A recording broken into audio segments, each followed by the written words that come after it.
Russia's Black Sea flagship, which sank yesterday after an explosion on board, may have been carrying nuclear warheads, analysts and experts have warned today, as a Russian politician said more than 400 sailors could have gone down with the ship. The Moskva, a Soviet-era guided missile cruiser, sank near the port of Sevastopol on Thursday after Ukraine said it hit the ship with 2 cruise missiles.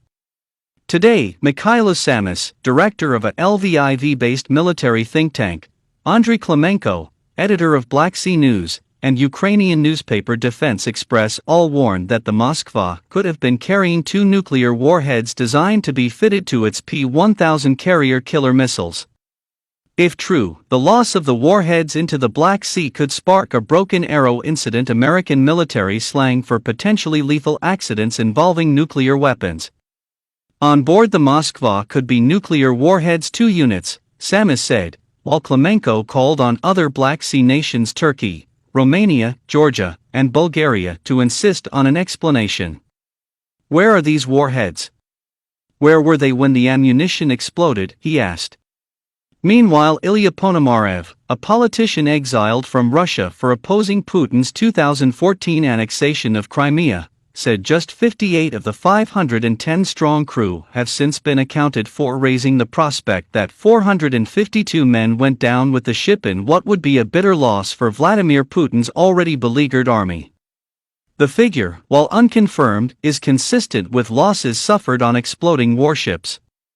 During the Russian Navy's infamous defeat at the Battle of Tsushima against Japan, an explosion on board the Borodino, slightly smaller than the Moskva, saw all but one of her 855 crew killed.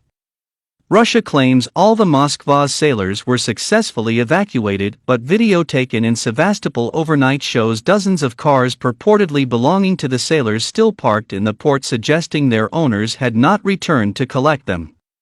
Elsewhere today, rumors began circulating in Ukrainian media that Admiral Igor Osipov, the commander of Russia's Black Sea Fleet, which the Moskva led, has been arrested in what would be the latest in a string of detentions linked to the bungled invasion.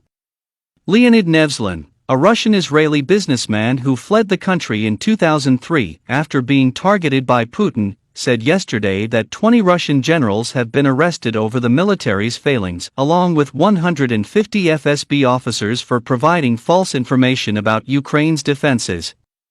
He also claimed that Sergei Shoigu, Russia's defense minister, and a long-term Putin ally, has suffered a massive heart attack and is in intensive care after an apparent assassination attempt.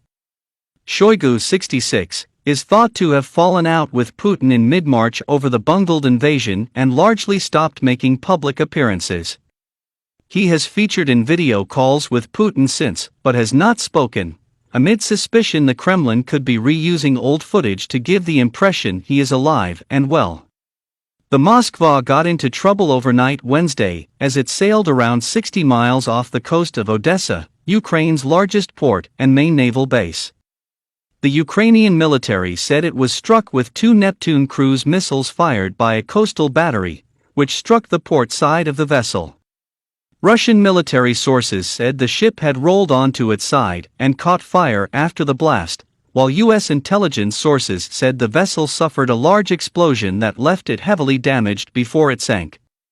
Moscow has said only that the vessel suffered a fire and blast before its navy attempted to tow the ship back to Sevastopol, but during the operation it sank in rough seas. The exact location of the wreck is unknown.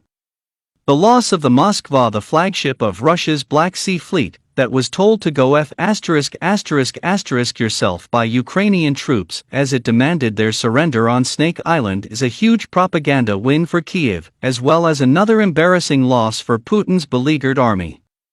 As revenge for the sinking, the Russian military launched a series of cruise missile strikes on Ukraine overnight Thursday, including several rockets which it said struck and destroyed a factory near Kyiv that made the weapons used against Moskva.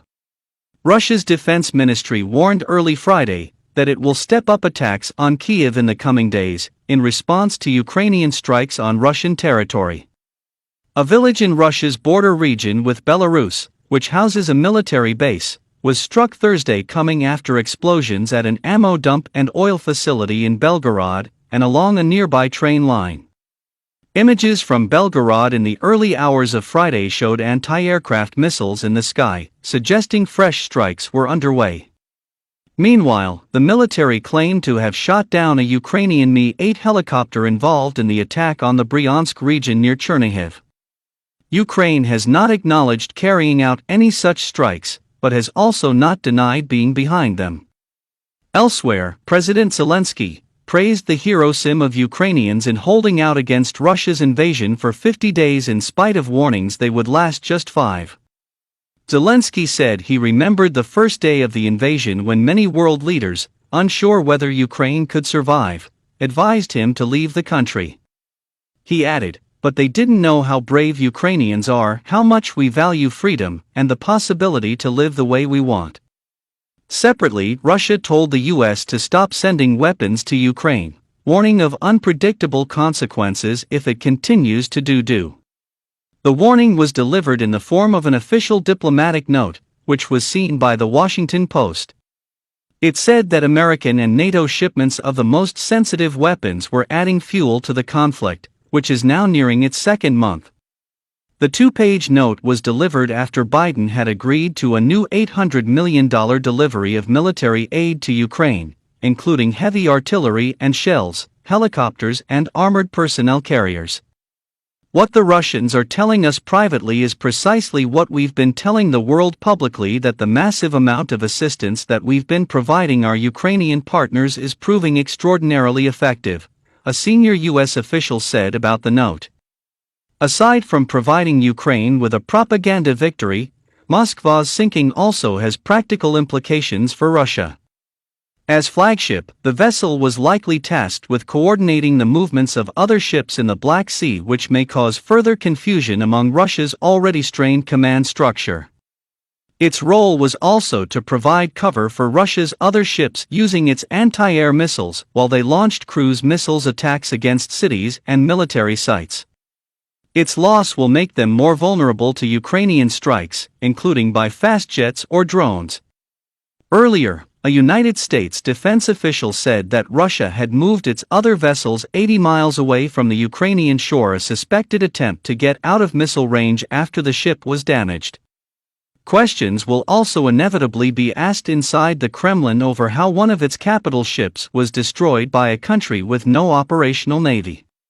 Since the war broke out, Russia's naval forces have been positioned off the coast of Ukraine to provide support to its ground troops, and to block off Kiev's access to the coast.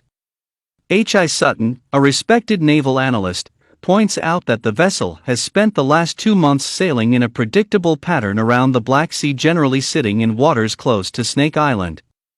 Sutton also points out that the ship's defenses were dated. It was initially built in 1983 by the Soviet Union, and underwent a major refit and recommissioning in 2000. But updates since then have been piecemeal, with a major refit in 2015 cancelled, potentially leaving it vulnerable to modern weaponry. On Thursday night, Western officials said Ukrainian reports of the operation were credible, and the attack demonstrated their ability to strike the Russians in areas where they assumed they were invulnerable. One said, "The incident represents another enormous loss in terms of Russian credibility. They've been shown again to be vulnerable to attack. This is a question of competence. This is supposed to be a military which has modernized itself over the last decade. The Ukrainians have used their imagination and proved so resourceful. They are able to act on the fly to have an effect on Russian forces." Western officials also dismissed Russia's excuses for the incident, after Moscow officials suggested there had merely been a fire aboard the Moskva, which led to the explosion of a large amount of ammunition. An official added, "I can't definitively tell you exactly what happened. But I am not aware previously of a fire on board a capital warship, which would lead to the ammunition exploding." The loss of the warship, named after the Russian capital, is a devastating symbolic defeat for Moscow as its troops regroup for a renewed offensive in eastern Ukraine after retreating from much of the north, including the capital. The ship can carry 16 long-range cruise missiles, and its removal from combat reduces Russia's firepower in the Black Sea.